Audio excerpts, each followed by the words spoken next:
Welcome to Never Too Late for Fitness Radio, bringing baby boomers proven strategies and innovative products for getting fit, staying fit, so you can live a longer, healthier, and happier life. Here's your host, best-selling author and fitness advocate, Phil Ferris.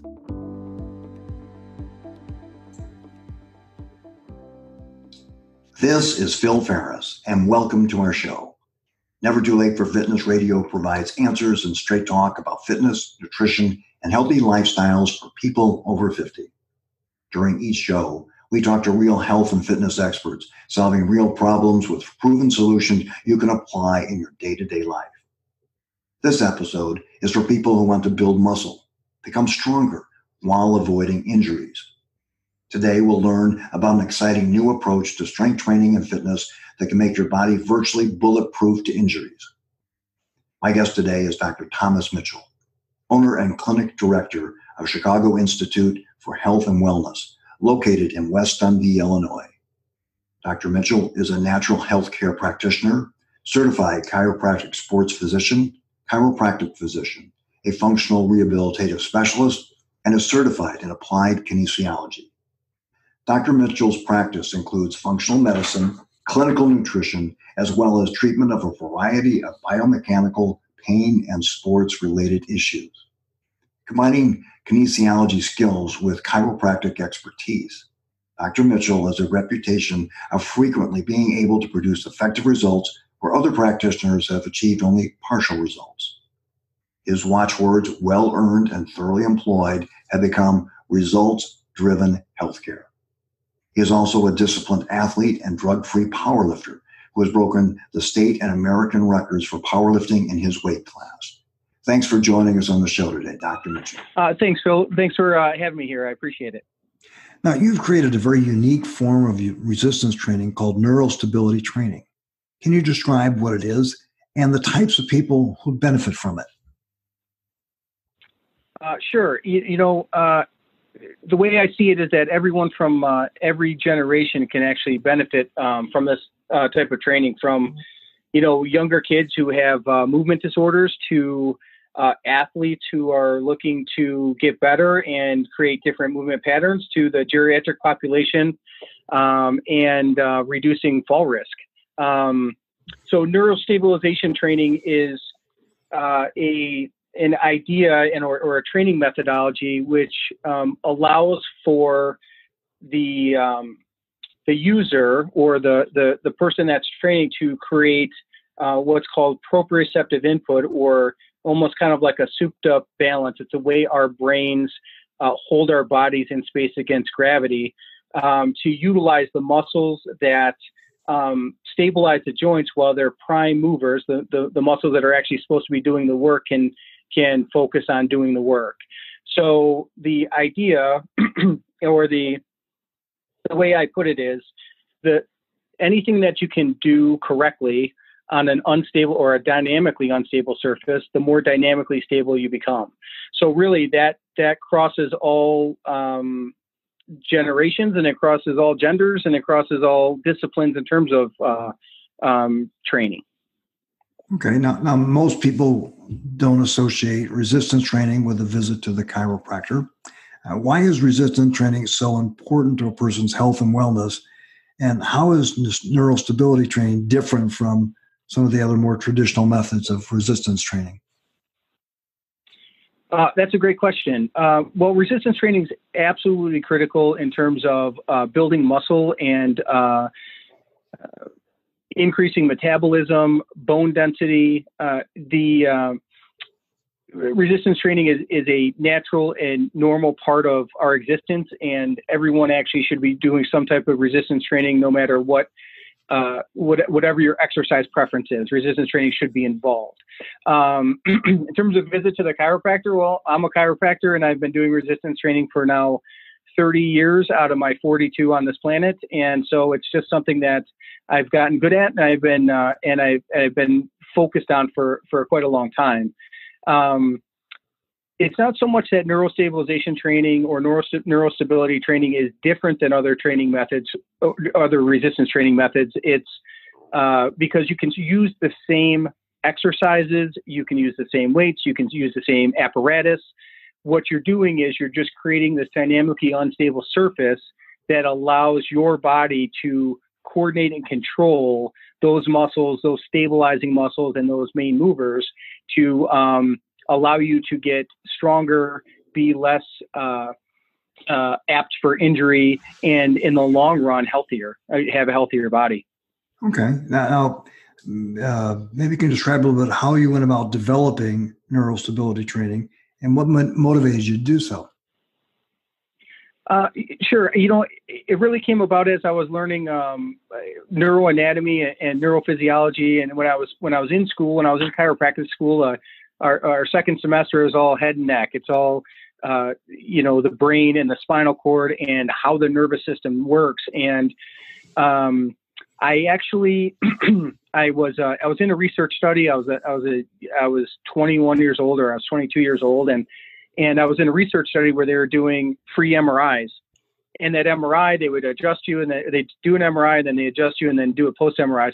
So I went in there as a strapping young lad, and I went to my first MRI, and I was going to be in this research study, and they pulled me out of the MRI tube and said, "Hey, you have multiple disc herniations in your lower back, and you have Schmorl's nodes, which is a herniation into the end plates, which fractured the end plates of some of my vertebrae." I had never had pain, so I really was flabbergasted, I guess is the best way to put it. And so I started to try to figure out how I could continue to do what I was doing. And I was a power lifter at the time, and I'm still powerlifting. How can I continue to do what I'm doing, but reduce my incidence for, I didn't want to have a bad back. I didn't want to be, by the time I was 42, I didn't want to have back surgery or injections or walk around hunched over. So I really started to dig in to find out what the true stabilizers were, how to make it stronger. And then I just started to develop it over time. And some of it was a little bit of trial and error. And then when I really understood functional neuro physiology and neuroanatomy, and then it really just clicked for me. And so in that time, because it ended up breaking a world record in powerlifting, and it wasn't because it was just because it was truly because of consistency over time without being injured. I was able to continue to progress. Now you talk about the stabilizer muscles. Can you clarify what that is and how they're different from other muscles? Sure. So all joints, if you think of like your shoulder, you have your rotator cuff muscles. Well, everybody calls it rotator cuff. I blow my rotator cuff. Well, it's not a rotator cuff. It's 4 different muscles, and they all do different things in the shoulder to keep the ball in socket. It's kind of a ball and socket joint, to keep the ball inside the socket correctly as you move that shoulder around. So if one pulls from the top and one pulls from this side and one pulls from that side, and at the end of the day, as they're all pulling together and doing what they're supposed to do, it keeps the joint centrally located. So then when I go to lift my arm, it's really my deltoid that can actually do the work. While my deltoid's a much bigger and stronger muscle than those little rotator cuff muscles that are just tweaking where the ball sits inside the socket. So those stabilizer muscles are the really critical portion of how to create normal function around a joint. And then the big muscles are the ones that really move the weight or allow you to pick something up or allow you to do something. So where people seem to really get in trouble is that they're getting stronger, but they're not getting more stable. And those little muscles are trying to put in the work that the big muscles are supposed to be doing. And then those are the ones that actually tear and then leads to injuries, leads to surgeries, leads to inactivity, because the number one reason people stop training, exercising, growing, getting healthy is they get injured and they can't do it anymore. And I didn't want that for myself. So I kind of developed what I do to keep that away. So if I get this right, I have my major muscles that do the real heavy lifting, so to speak, and they're the ones that get really engaged, and those are the ones that get focused on when we think of building muscles. It's the bicep, it's the quadriceps, it's the lats. And we think about those muscles because they're the show muscles, but they're also the muscles that give us the most power and strength. Right. the stabilizers allow them to function in a dynamic environment. So that as we move, which we do, we live in a 360-degree world. Those muscles have to be strong enough to support the bigger muscles in movement, especially under load.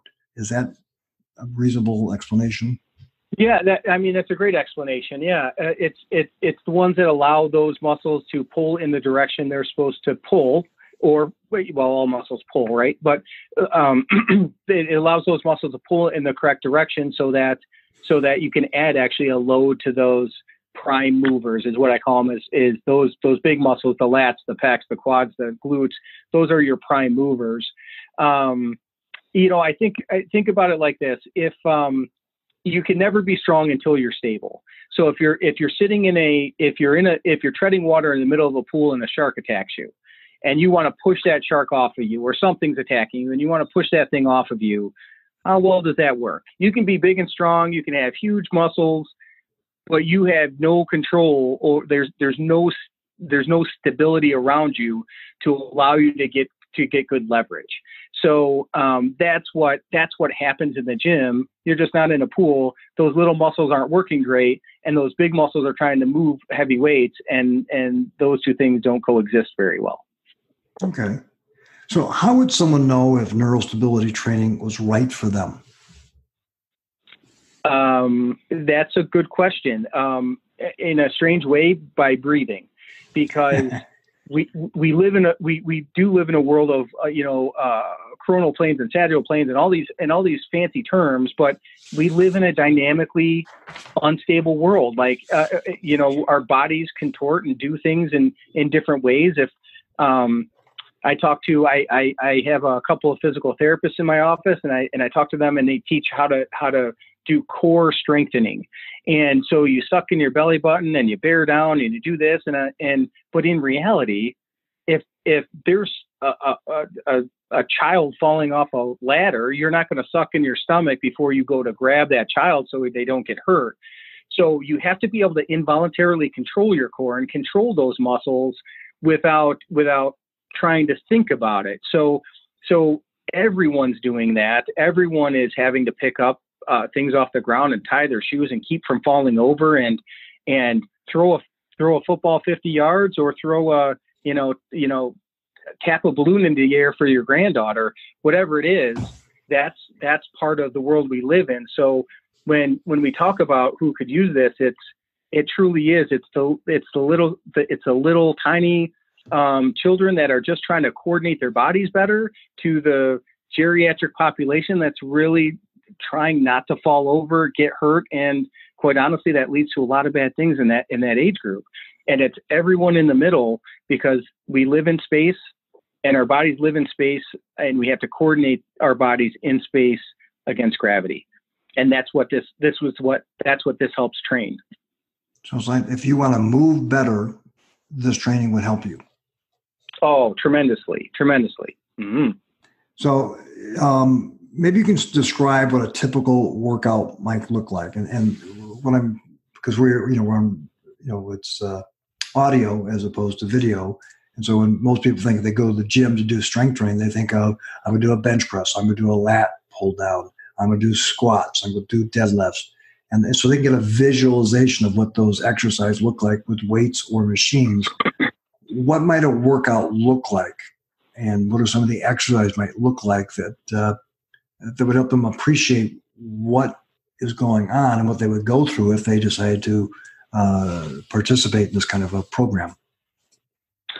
Yeah, a typical workout could look very, very similar to the one you just described, if that's what you enjoy doing. But the whole idea is, or the whole concept is to continue to perform those exercises, whatever they may be, correctly on a dynamically unstable surface. So something like a Bosu ball, which is a kind of a half ball with a platform underneath it or on top of it, indo boards, physio balls, stability balls. Most people are, they call them yoga balls, things like that. But by doing let's say you're doing a bicep curl, well, being able to do a bicep curl while sitting on that, then sitting on it with one foot and sitting it out with, doing a curl with only one weight.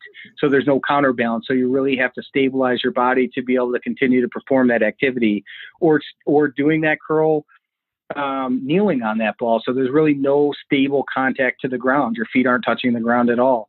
But there's a natural progression, and it never gets stale because you can always make things more dynamic and harder and more complicated and more functional every time you go work out. And does it take time? It certainly takes time. We don't start people in my office, in our clinic. We don't start people kneeling on a stability ball. We don't start people. Something that the average person can do and anyone can do is stand on one foot. And then when you stand on one foot, are you falling over? Are you wobbly? Do you really stay stable? And if you do, then close your eyes. And then how stable are you there? So there's always a place to start. You can start anyone there. I have a woman that has MS, and we've started her on this, and she's now actually walking with canes, and she came in a wheelchair. But you can start anywhere and anywhere, and you could progress just by going, how do I make this more dynamically unstable, but I have to perform this activity correctly? And that's kind of a typical workout. It really matches any workout that you can have that's out there. It's just the surface in which you're able to perform that workout on. So by changing the surface that you're doing the exercise on, to a dynamically unstable surface, what does that do to the body? How is it, it seems like it's not necessarily, if I'm doing bicep curls on a BOSU ball, I'm not necessarily making the biceps work harder, but I'm making the rest of the body work harder to perform the exercise. Is the purpose to train the entire body while you're exercising as opposed to isolating one muscle? Well, that's quite a good point. And theoretically or intuitively, that might actually seem to be the case. But actually, what happens is, yes, you're training the whole body because let's say you're standing on a BOSU ball, so you have to stabilize from the foot and the ankle and the knee and the hip, and now the core has to stabilize, and then and all the way up to the bicep. But what actually happens is, because those stabilizing muscles are working on stability, now your prime mover is actually quite isolated. So now that bicep is actually getting more of the load and getting more of the work because it doesn't have the accessory muscles. The accessory muscles are doing what the accessory muscles are supposed to do, while that prime mover, that bicep, is now having to take on that load. So it's quite interesting that intuitively you'd think that, but when you actually go and do it, those specific muscles get isolated quite a bit. And while your whole body is dynamically having to keep you upright. So it's it's a very hard workout, but it's really a cool way your body performs and isolates those muscles. It's a neat thing, actually. What's one of the most common exercises that, let's say, an intermediate person would use, not just the very beginning, but that the people might be identified with and say, wow, that would be challenging? Easy one. Do a push-up, right? Okay. And most people can do a push-up, but now do a push-up with your hands on a BOSU ball or an indo board. An indo board is a kind of this, I won't try to explain it over the radio, but a BOSU ball, which is a dynamically unstable surface, 360 degrees of dynamic instability. So you put your hands on that and you do a push-up and you go, wow, that's harder.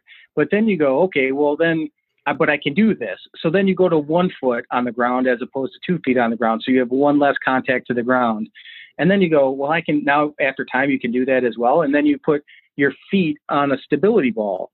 So now your hands are on this BOSU ball, which is dynamically unstable. Your feet are on this stability ball, which is dynamically unstable. So there's no contact to the ground that's stable at all, but you're still able to do those push-ups. And yeah, you start by going, I can do 10 push-ups, and on a BOSU ball, I can do 5. If I put my feet on the stability ball, I can do 1. But then once your body gets healthier and once your body gets stronger and once your body gets stable, that 10 push-ups that you could do on the ground, you go back to the ground and now you're doing 20 and 25 and 30 because now your body's actually working correctly. So you're doing all of this work on an unstable surface, then you go to a stable surface and boy, your strength gains go through the roof. Okay. So can you give us some examples of results that people have gotten doing this kind of training?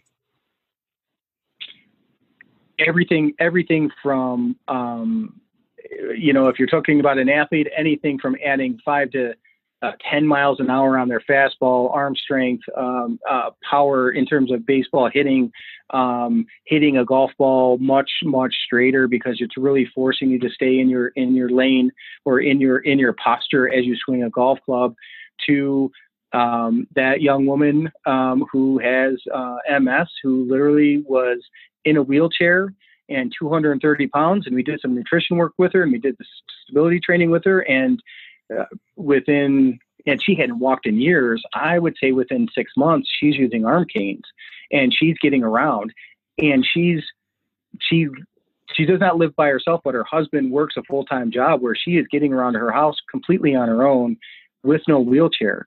So the results are outstanding. And then it's not even so much the results, it's the ability to do things that you never thought you could do without being injured, the being able to press more weight or do more things, and your body is strong enough that you didn't hurt your shoulder, you didn't hurt your elbow, you didn't hurt your knee, your knee didn't twist when you took that step, because everything is a lot more solid. Okay, it's kind of, as I mentioned early in the introduction, it's kind of a way of bulletproofing your body from injury. Because I like that. Yep, it's bulletproofing your body from injury. And now you could still get hit by a bus that hurts. Right. Having said that, it's bulletproofing your body from injury. Yeah. So what's the biggest misconception people may have about this program? It's interesting because I don't know what misconception they can have, other than it's hard, and it maybe your misconception a little bit of when you're thinking, well, maybe it's not isolating the muscle well enough, or maybe I can't have the gains that I could have because I can't use the same weights because I'm not stable. So that's probably it. So I'm a power lifter. I do a lot of very, very heavy lifting, and I don't know of another power lifter that does this, truthfully, because they probably have it in their head that, you have to have the 500 pounds on the bar or the 300 pounds or whatever it is to get bigger and to get stronger. But what their misconception is, they can't go any heavier than their supporting muscles will allow. And they're not training those supporting muscles at all. So what happens is they get injured and they don't go anywhere. So I guess that's the biggest misconception. I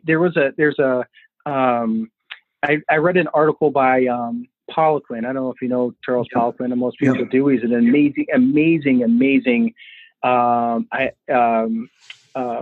innovator in the terms in fitness. And he put out an article about how a balanced training doesn't work, and it doesn't lead to gains, actually. And then I just this was years ago, I had a little email chat with him to say, you should read about neuroplasticity and how your brain adapts to what's underneath you and what's around you, so that you can still make those gains. So there's, this is not written in stone. I am really applying neurobiology, neurobiomechanics. But am I 100% correct? I don't know, but it sure works, and it sure works for me, and it sure works for my patients, and it sure works for a lot of athletes that I see, and it sure it certainly prevents injury, and it certainly increases the ability for people to do things they never thought they could do. It's interesting, as you're talking about it, I was thinking, why people don't adapt new programs or new innovations in order to get to the next level. And for a lot of athletes, this means if I take on something else to strengthen a weakness, my stabilizing muscles, that means I'm going to initially have to do less. And sometimes the ego gets involved and saying, well, I can't do as much. And that's frustrating. And I get impatient doing the things I need to do to get to the next level. And if I don't do those things, I'll never get to the next level. And, there's one of those things that they're the little muscles, the stabilizers that you don't think about. How do you get them engaged? How do you strengthen them? Because when you do your big lifts of anything, the bigger muscles are going to take the lion's share of the effort. So, I can think of some of the people in our gym, the fact that you say, well, you may have to do some regressions in order to get the progressions of an exercise would be frustrating for them because they're conditioned to do gains all the time. So I can see that might be where people say, well, I got to take a step back in order to take 2 steps forward.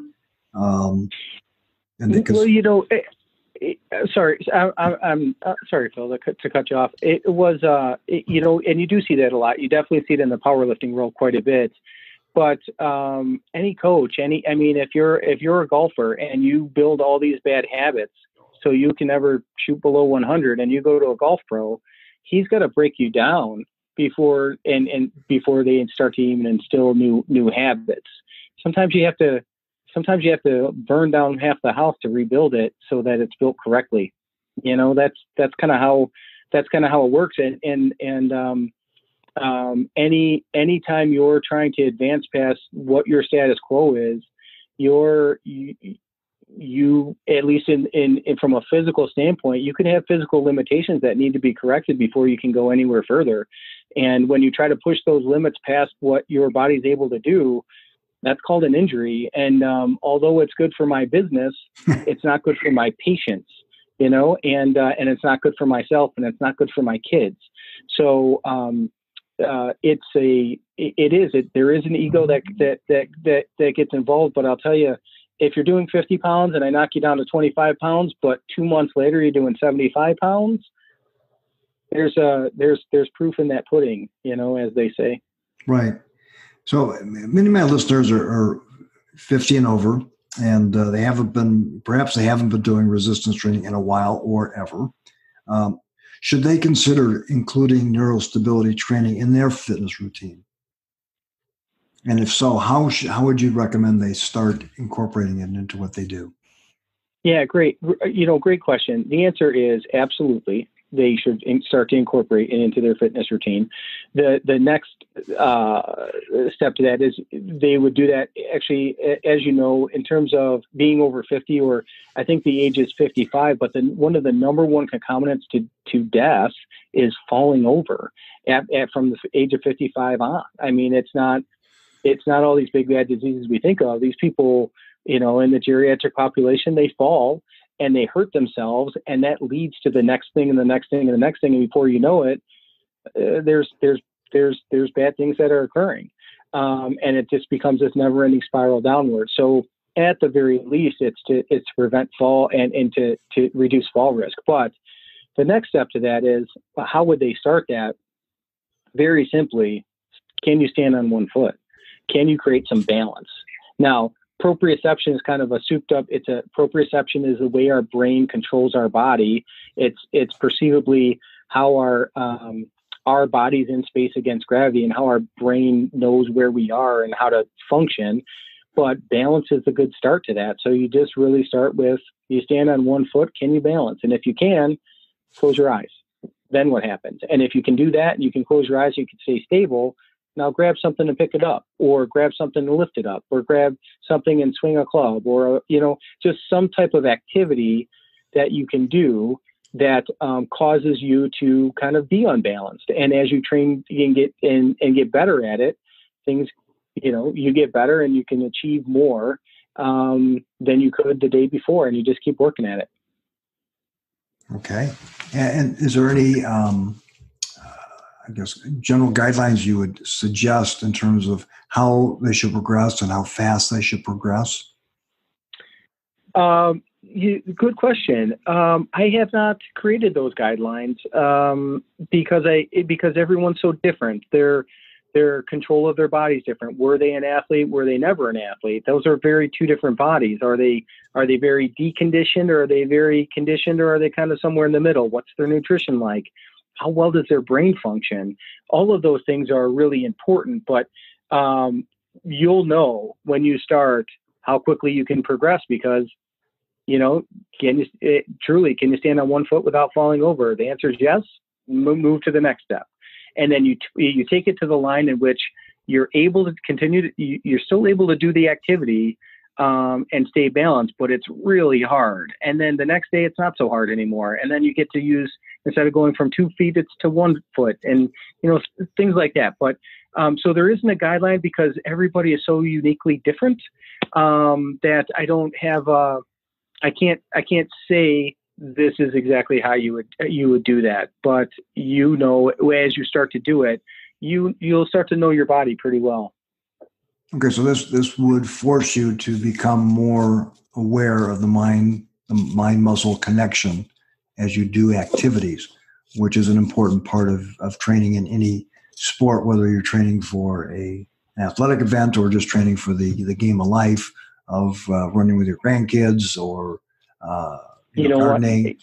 Yeah, literally training to kneel down and pull that weed or dig that hole, or literally it's training in the game of life. Yeah, it's everything we do, from tying our shoes to brushing our teeth to, all of those things take coordinated effort of our brains and our bodies, and this forces our bodies and our brains to function better.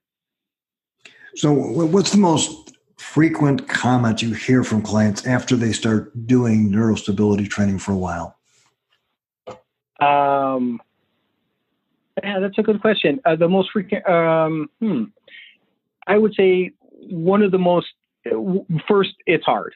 This is hard. They don't, that's the initial comment. Oh boy, this is hard.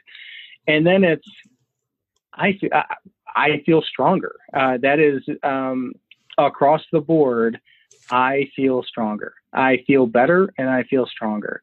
And not stronger that they can lift 500 pounds, but stronger that they can do things in their everyday life without having to think about it, without having to be hesitant about it, without having to be in a position in which they're not really sure if they can do it. Their limitations go away. So that the number one thing is, I just feel stronger and I feel better. Great. Well, if people want to connect with you to get more information about you and neurostability training or the Chicago Institute for Health and Wellness, where should they go? Our website is simply chicagohealthandwellness.com, and everything they would ever need to contact me, and they can do that directly, is on that website. There's my bio on there. There's information about our office, our clinic, what we do, how we do things.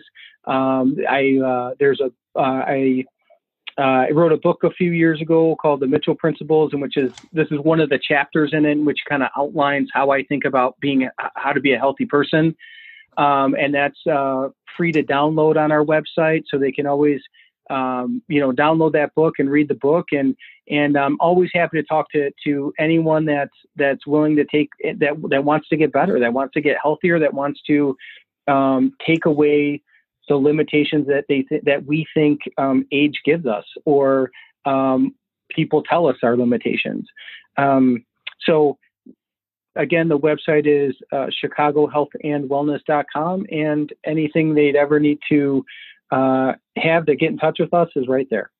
Well, thank you. I know that I've frequented the website. There's a lot of great information, and I want to thank you for taking the time to share your insights into fitness and into neurostability, and I'm very excited about the possibilities of how I can incorporate this into my fitness routine.